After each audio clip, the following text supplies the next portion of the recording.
is back! Introducing the new F4! Ang batas sa Shinhua University. Walang kinatatakutan.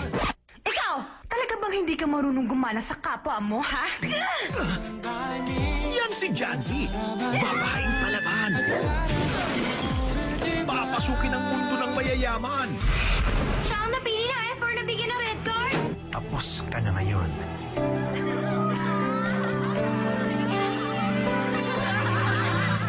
Sa kanyang pag-iisa, isang kaibigan ang kanyang matatagpuan, si Jihu.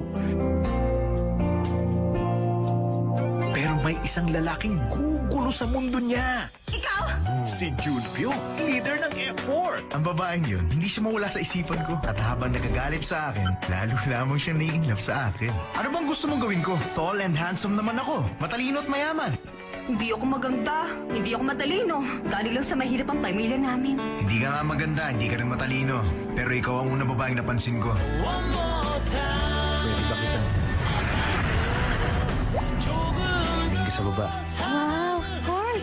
Pinangako ko sa sarili ko na dadaling ko ang aking first love dito. Dalawang kilabot ng campus, mai-inlove sa kanya. Nababasa mo ba ang sinasabi ng puso ko? Pero sino ang mas matimbang sa puso ni Jandy?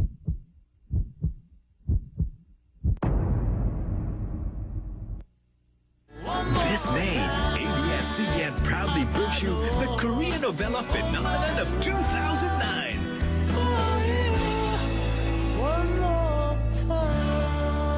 Boys Over Flowers. Ngayong